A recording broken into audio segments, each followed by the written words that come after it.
Yo, guys, I don't know if I can go another 13 seconds in this world without addressing this dynamic of short arming. I've already addressed it multiple times, but while I'm driving home from my season, what better time to really elaborate on this? And I know I'm in the weird lighting. Weird lighting. Sorry. Anyways, doesn't matter. All this is just going to be for the audio purposes. So I posted a reel on Instagram that must have just had the caption of hate as much as you can on this post, because holy smokes, I don't know what it was. Anyways, there's a lot of comments within the last few weeks. Maybe it's me. Maybe because the last few weeks I've been reading comments more because we've had more bus trips and I've just been able to read more comments. But this whole short arming thing, why are you short arming it? You're losing velo because you're short arming it. Have you always short armed it? Holy short arm much? Blah blah blah. So let's get something like out there in the open pertaining to short arming. The term short arming was never intended for the arm, like the perception and the visual of the arm upon hand separation from the glove, right? So if you guys like watch me pitch, I remain in elbow flexion, right? So my arm is bent. Watch guys like Giolito, Joe Kelly, Bauer, Yu Darvish, Shane Bieber, Zach Plesac, guys that after they separate their hands, they remain in flexion, okay? That isn't short arming. So if we want to use the term short arming the way that it was intended, it would be short arming is like the dinosaur arm after or at ball release, right? So you're cutting off your throw at ball release. You're short arming the ball. You see it a lot of times with shortstops who cut their throws off. I see it a lot of times with pitchers who, are really timid to throw balls, and they're really like emphasizing throw strikes. You get a real kind of pushy / short throw, and the visual of the arm isn't grasping full extension at ball release, right? It's at ball release, the term short arming. You see a lot of guys, if they're cutting their four-seam fastball pretty consistently, they're probably short arming the ball.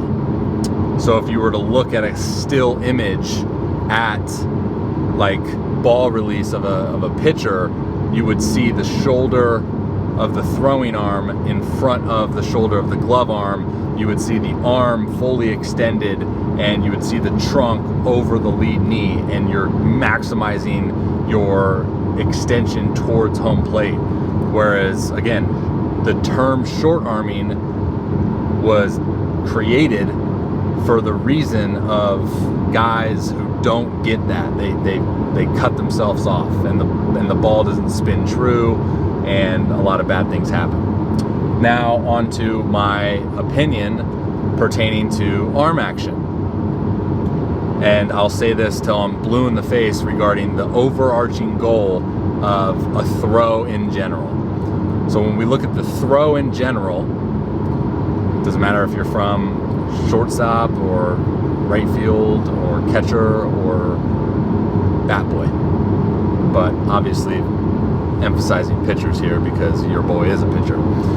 The goal is to get the fingers, the baseball, into a consistent and repeatable slot every single throw, every single pitch. Doesn't matter the grip, doesn't matter the stadium, doesn't matter if it's sunshine or darkness. The goal is to get into a consistent and repeatable slot. And that goes without saying, like, where the hand is in relation to the front foot, in relation to the rear hip, in relation to the torso. Consistency and repeatability is the name of the game. So, with that being said, if we just looked at the hand path, if we just looked at the path in which I'm right-handed. So if we looked at the path in which the throwing hand takes, right? So for those of you guys who think short arming is coming out like this and staying there and then coming up, the opposite of that would be what? Long arming. So you separate your hands and you get into full elbow extension, okay? So the hand goes further away from the body. Now, I need to preface all this stuff by saying, you know, there's obviously not just one correct way to throw a baseball, okay? Now, it's going to be pertaining to the individual. So, if the hand dips behind the body, there's a couple things that I see happen a lot. The body's really smart and adaptable and will slow its forward acceleration, which will slow, obviously, the tempo of the body down just a little bit so that the hand can get back into the tempo of the body. Meaning, if your hand's going behind, so the whole Little League notion of like, hey, point to second base, and the body's going forward, there's going to be a little bit of disconnect pertaining to tempo and how to match tempo with what I perceive as the lead foot, so your anchor point, and your throwing hand, because those two things need to work. They need to consistently be in rhythm, in tempo, right? So when that front foot anchors to the ground, that throwing hand needs to be in the most optimal position to be leveraged by the entire energy system of the body, okay? Now, I know if you're a young guy watching this, I just talked about a lot of maybe somewhat over complex terminologies, and I don't want to, actually I kind of do want to persuade you to think outside the box in terms of your hand path. But if we were just to look at it simplistically, funny I use that word, we would see that the more simplistic that the hand path goes or takes, the more of an opportunity that it has to consistently be in the right positions when the front foot anchors down. Because again, not a whole lot really happens in the upper body until that front foot anchors down.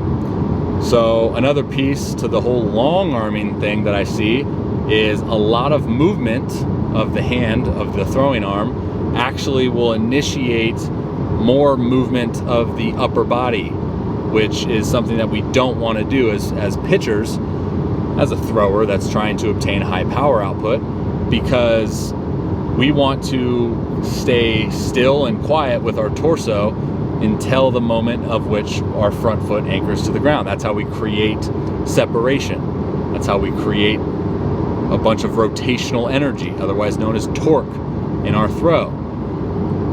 And again, just to rephrase that, I see a lot, and this is more so 18 and you, right, 18 under guys, that if the hand travels through space for a good amount of time and a good amount of distance covered, the body sometimes wants to initiate more movement, which will then trigger the trunk to start to early rotate, causing a limited amount of stretch, limited amount of separation, a limited amount of rotational energy, and pushing the ball into release instead of pulling the arm through with the rotational energy that you've created.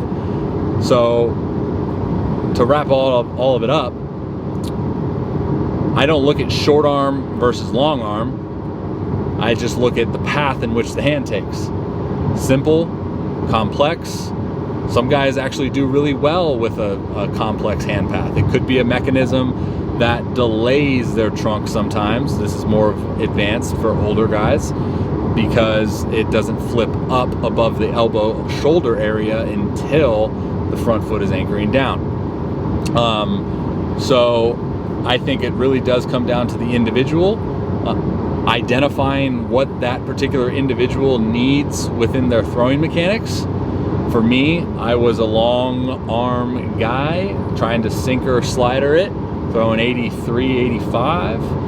And I realized that that's what was causing my big velocity breakdowns, was because the path my hand was taking was traveling through so much space that then my glove arm was wanting to travel through the same amount of space, which will then cause my trunk to rotate early. So I was limited with the separation. Now, pertaining to upper body mechanics in general and the throwing motion and the throwing mechanics of it all, you guys can read this in my pitching mechanics ebook.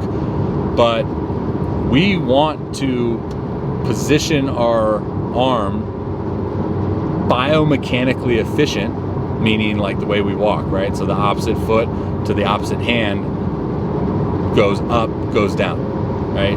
Same thing with like equal opposite in throwing, right?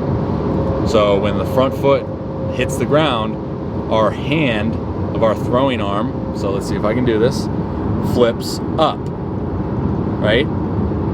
And if that timing is correct, that's when we create a lot of energy, right? Do less with the upper body, stay quiet, right? So not only that timing of when the hand flips up can be benefited by a simplistic hand path, but we want to make sure that the hand itself is inside this 90-degree threshold for then you to create a ton of layback when you go into your throw, right? If it's outside that, which is more oftentimes the case with guys that have a kind of a complex hand path or a longer arm action, they get a little disconnected and they're not able to leverage their hand with their arm. So when the trunk does start to rotate, the hand isn't in that position to be cushioned, or the elbow is not to be cushioned, because now as we rotate, the hand is going to be susceptible to then flying out. If you were just to think about it in simple terms, like if someone were to grab your hand in this position and try to pull you away, you're going to be a lot stronger here, more leverage here than you are if you were outside, right? I know sometimes pitching mechanics, throwing mechanics, baseball can be super overcomplicated, but if we really just simplify the thought process behind optimal movements on a field, like, it makes a lot of sense, you know? It makes a lot of sense. I know there's a lot of individuals that perceive this elbow flexion upon hand separation, the simplistic hand path, as bad because they they misinterpret what like leverage is. They think leverage and arm speed can only be created by traveling through space longer. But we need to remember that arm speed isn't created, it's not generated by the arm, right? It's not generated by the arm independently. Arm speed is generated by sequencing your body's moving parts optimally and being in the right positions at the right time. And if we can do that, then we A, throw harder, B, throw longer because we're healthier, we cushion the load, and we don't generate independent energy with our arm alone because we're using our body. Everyone is always so quick to say like, I can't use my legs when I throw, or I can't use my body when I throw. I think, you know, if you looked at the arm action, that could tell us a lot. It could paint a pretty big picture for you. So that's my rant on short arming the baseball. And again, I sit here, and I'll say this every day, I sit here as a complete bias to this notion because it saved my career, it prolonged my career. If you guys want to check out a good article, go to therobbyrowshow.com and search arm path adjustment or arm path makeover, and I literally go into detail about how I got released by Pittsburgh throwing 85 and then spent that whole off season training and just naturally developed this arm action that you see me have now, which accompanied by a 95 plus mile an hour fastball, sharper breaking balls, healthier, so on and so forth. So again, bias for sure, but Who knows? Simplistic in the baseball sense for me is always the trump card, mentally and physically. Which is funny that I say that because I tend to overcomplicate everything in life in general. I hope you enjoyed my video. If you didn't, I don't care. I just needed to say that. I'm tired of responding to comments saying you're clueless. Just kidding. All right, back to my 50-hour drive back to California. Love you. Bye-bye now.